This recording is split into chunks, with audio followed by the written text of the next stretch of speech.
ETF index mutual funds నేర్చుకుని stock మార్కెట్లో రాణించాలనుకుంటున్నారా? వెంటనే ఈ నెంబర్కి కాల్ చేయండి.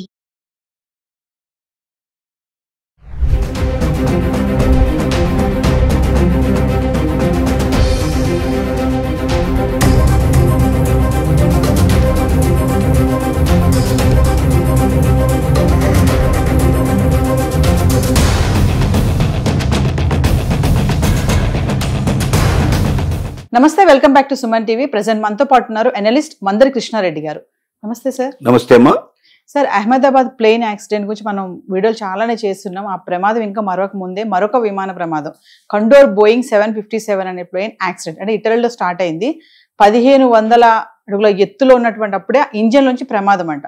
అంటే అందులో ఉన్న వాళ్ళందరికీ అప్పుడే మా ప్రాణాలు పోయి ఇంకా మేము చనిపోతాం అనుకుని ఫ్యామిలీ మెంబర్స్కి మెసేజ్లు కూడా చేశారు. అంటే ఒక్కసారి వివరాల్లోకి వెళ్తే అంటే వరుసగా ఎందుకు ఇలాంటి ఘటనలు జరుగుతున్నాయి అంటారు? అహ్మదాబాదు సంఘటన ఎంత ఘోరమైందో మనం చూసాం. ఎంతమంది ప్రాణాలు కోల్పోయారో చూసాం.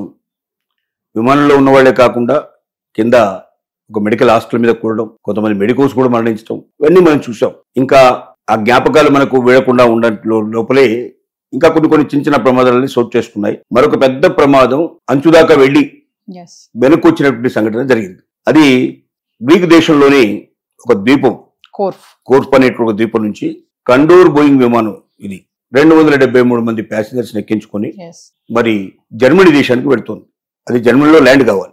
1500 అడుగుల ఎత్తుకు వెళ్ళిన తర్వాత ఇంజన్ లో మంటలు ప్రారంభమైంది. అది ఎలాంటి మంటలు అంటే ఏదో కింద నుంచి ఎవరో ప్రమాదంగా కింద నుంచి కొడుతున్నట్టుగా, ఏదో దాడి చేస్తున్నట్టుగా వరుసగా పేలుళ్లు వినపడటం ప్రారంభమైంది. కొన్ని పేలుళ్ల తర్వాత దాంట్లో మంటలు వ్యాపించాయి.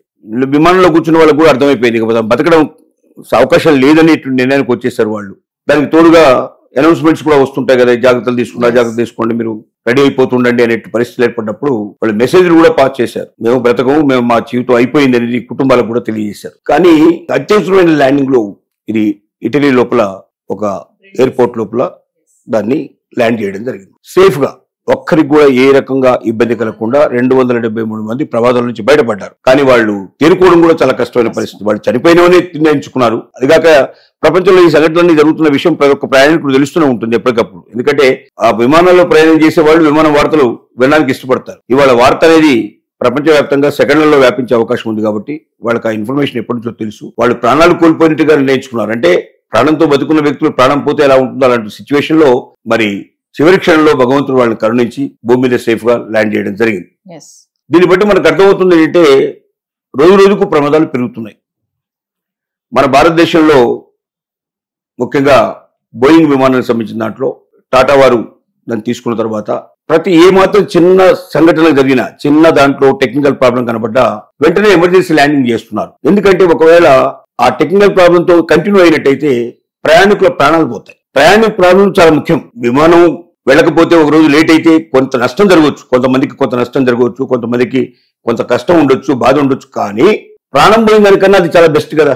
ప్రాణాలు లేకుండా పోయిన తర్వాత ఆ వర్క్ లేట్ అయినా అసలు మొత్తం టోటల్ గా శాశ్వతంగా దూరం అయిపోతారు కదా. కాబట్టి టాటా సంబంధించినటువంటి యాజమాన్యం ఏం చెప్తుందంటే బోయింగ్ విమానాల్లో ఎక్కడ ఒక చిన్న టెక్నికల్ ప్రాబ్లం కనిపించినా మేము వెంటనే ఎమర్జెన్సీ ల్యాండ్ కావాలని మేము ఉత్తర్వులు ఇచ్చాం. దానివల్ల ఏమవుతుందంటే ప్రయాణికులు సేఫ్ గా ఉంటారు. 1 గంట 2 గంటలు 4 గంటలు లేట్ అవుతుంది, మళ్ళీ బయలుదేరుతుంది, మళ్ళీ వెళ్తుంది, ఆ టెక్నికల్ ప్రాబ్లం క్లియర్ చేసుకుని వెళ్తుంది. టెక్నికల్ ప్రాబ్లం మధ్య ఎందుకు వస్తుందంటే చెప్పడం కష్టం. కొత్త విమానం కొన్ని రోజులు నడిచిన తర్వాత ప్రాబ్లం స్టార్ట్ అవుతాయి. మనం ఏ బండి తీసుకున్నా, విమానం అక్కర్లేదు, మనం కార్ తీసుకున్నా లేకపోతే 2 వీలర్ తీసుకున్నా, ఏది తీసుకున్నా కొన్ని అరిగిపోవడం కానీ కొన్ని మరి జారిపోవడం కానీ కొన్నిసార్లు జరుగుతూ ఉంటాయి. అది టెక్నికల్ గా ఎంత సమర్థవంతంగా పెట్టినా, ఎంత జాగ్రత్తగా పెట్టినా ఒక్కొక్క పదార్థం తయారు చేసిన పదార్థాన్ని బట్టి దాన్ని బట్టి ఒక్కోసారి తొందరగా అది అరిగిపోవడం కానీ కరిగిపోవడం కానీ ఇట్లా జరుగుతూ ఉంటాయి. సో చాలా మంది ప్రయాణికులు విపరీతంగా కోపంతో ఉన్నారు. టాటా కంపెనీని చాలా అపాస్యంపరిచేటట్టుగా వార్తలు అందిస్తున్నారు, కంప్లైంట్ చేస్తున్నారు, రకరకాలుగా ఉన్నాయి. ఓకే, ఎవరైనా ఆ టైంలో ప్రయాణించేటువంటి వాళ్ళు ఎమర్జెన్సీ ల్యాండ్ దిగిపోయి 3-4 గంటలు మళ్ళీ లేట్ అయిన తర్వాత బయలుదేరి ఒక హాఫ్ డే పోయిన తర్వాత వెళ్ళడం వల్ల చాలా మందికి బిజినెస్ లాస్ కావచ్చు, ఏదైనా ఉద్యోగాల్లో చేరే వాళ్ళకి ఉద్యోగాలు దొరకకుండా పోవచ్చు, రకరకాల కష్టాలు నష్టాలు కూడా జరగవచ్చు. కానీ ప్రాణం ముఖ్యమా, ఇవి ముఖ్యమా? రెండింటి మధ్యలో వేరీజ్ వేసుకుంటే ప్రాణమే ముఖ్యమని మనకు అర్థమవుతుంది. కాబట్టి టాటా యాజమాన్యం తీసుకున్న నిర్ణయం ఖచ్చితంగా సమర్థనీయమే. ఆ టెక్నికల్ ప్రాబ్లం రాకుండా కూడా చాలా జాగ్రత్తగా ప్రయత్నం చేస్తా ఉన్నారు. రకరకాల ఎక్స్పర్ట్స్ తీసుకొచ్చి చూపిస్తా ఉన్నారు. అసలు బోయింగ్ తయారీలోనే లోపాలు ఉన్నాయేమో అన్న అనుమానాలు ఈ మధ్య బాగా అవుతున్నాయి. ఎందుకంటే వరుస ప్రమాదాలు జరుగుతూ ఉన్నాయి. వరుస ల్యాండింగ్ ఎమర్జెన్సీ ల్యాండింగ్స్ జరుగుతూ ఉన్నాయి. వీటన్నిటి బట్టి బోయింగ్ లోనే ఏదో ఒక లోపం ఉండి ఉండొచ్చు, తయారీలోనే లోపం ఉండొచ్చు. కాబట్టి కొద్ది తొందరగా ఆలోచిస్తున్నారు. ఇక బోయింగ్ ని శాశ్వతంగా వదిలేద్దామా, బోయింగ్ విమానాలు కొనడం మానేద్దామా, బైకాట్ చేద్దామా అనేటువంటి ఆలోచన కూడా చేస్తున్నారు. కానీ ప్రపంచంలో ఇవాళ అంత సమర్థమైనటువంటి విమానాలు మరొకటి లేవు. అంత ఎక్కువ మంది ప్యాసింజర్స్ మోసుకుపోగలిగేవి, అంత సమర్థంగా వెళ్ళేటువంటివి, అంత దూరం ప్రయాణం చేయగలిగేటువంటివి, సేఫ్ గా ఉండేటువంటి విమానాలు మరొకటి లేవు.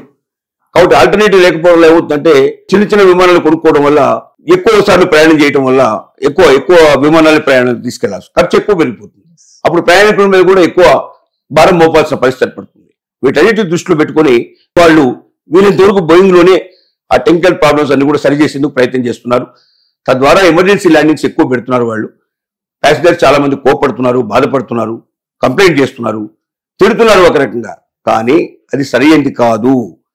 టెక్నికల్ ప్రాబ్లం ఉన్నప్పుడు ఎప్పుడైతే గుర్తించారో అప్పుడు దాన్ని ఎమర్జెన్సీ ల్యాండింగ్ చేసి దాన్ని సరి చేసుకుని పోవడం వల్ల దాంట్లో ఉండే వాళ్ళ ప్రాణాలన్నీ రక్షించినట్టు అవుతుంది.